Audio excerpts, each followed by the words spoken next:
For hundreds of thousands of years, human beings lived without prescription drugs, and they were able to live. Organic gardening or organic, certified organic is where you grow and produce vegetables without any pesticides or herbicides, so any chemicals. It's free from all of that.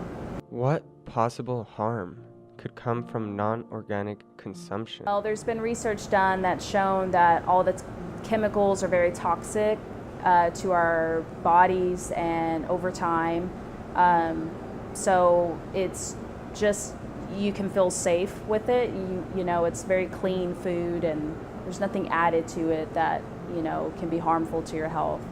Fruits and vegetables in their wholest form contain vitamins and they contain minerals and they contain antioxidants that when they are kept in this form, it helps fight against cardiovascular disease, inflammatory diseases such as rheumatoid arthritis. It helps fight against a lot of oxidative cellular toxins that come from everyday exposure to pollution and other chemicals, and those are called flavonoids. So by keeping these in the juice and not mixing it with other sugars that come when you have other natural juices or normal juices, you keep and preserve those minerals and nutrients and antioxidants. When I juice, I guess I'm deciding to cleanse my body. If I feel like I have some unhealthy habits, it can be used as like a total body cleanser because it can clean out your small intestine, your colon. It can help the body return to normal functioning. It can help it return to homeostasis, and that was my goal. I wanted to kind of do a total body cleanse to get back to my normal, natural, healthy lifestyle. I can't speak for other essential oils because they're not all created equal, but these are 100% therapeutic grade essential oils, and I think that's really important to know because especially when you're learning about essential oils, you really need to make sure you do your research. I've always loved holistic health and wellness. It's just something that's been a passion of mine for a very long time. So I started dabbling in the oils because of my good friends Debbie and Mary Beth, and I ended up, my mom bought me the oils for Christmas one year, the kit, and then I just started messing around with it. And then my mom has a testimony with it, which revolves around her arthritis. So she has arthritis in her hips because rheumatoid arthritis runs in my family. And I got her on Panaway. Panaway is a blend that comes in one of the kits that I had gotten for Christmas. And I was still learning about the oil. So my mom started using Panaway, and now she doesn't use Advil anymore because she has started using it on her joints and her hips, and it's really, really helped her out. So that like really escalated because when you have like a personal tie, when there's something where it affects your life, you start to get a little bit more interested in it. This kind of yoga tries to accomplish is body awareness, tapping into what it is we really are, what we're really made of.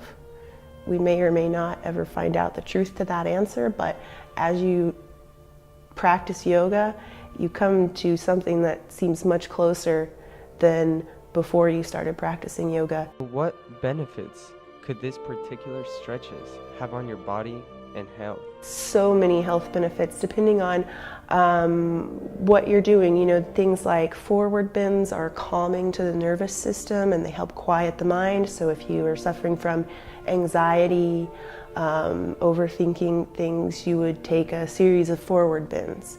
Back bends have the opposite effect. Back bends are enlivening, opening. They're good for people who are depressed, people who feel locked down. Someone who's caught in a perpetual forward bend needs to open up and come into a state of broadness and openness, and it gives room also for their heart, for their lungs. Twists have detoxifying effects. Yoga asanas are good for anything that can be found in the body because they're whole body work. If you are feeling extreme anxiety, if you are going through depression, add on these elements of natural modalities that we have. If you're going to do your medication, fine, do your medication along with practicing yoga, practicing meditation. And maybe what you might find, perhaps, is you may need to wean off of your medication. And you may increase your meditation and yoga practice because perhaps you may have prodigious results from that. I'm not stating that as a fact. What I'm implicating is perhaps just try it for yourself. I think people are coming to yoga because yoga has that thing that hits the spot, because it has layers and layers going on. It's got the physical component, the breath component, the mind component, the emotional component, and most importantly, it has an open spiritual component. So what could the world look like if everybody practiced meditation? Oh. It would be so different. We wouldn't be so jacked up on coffee and stress. If people began to sit in meditation practice and began to realize that, for the most part, I still believe that human beings are wonderful people. So if the world meditated, my goodness, we could do anything. Joy is an inside deal. Joy is an inside deal, and you can find it with meditation, yoga, calmness of mind. So whether the fellow in the Maserati is happy, or the fellow down the street cleaning the grass or whatever, cutting the grass, is happy, isn't necessarily about how much money they have in the bank account.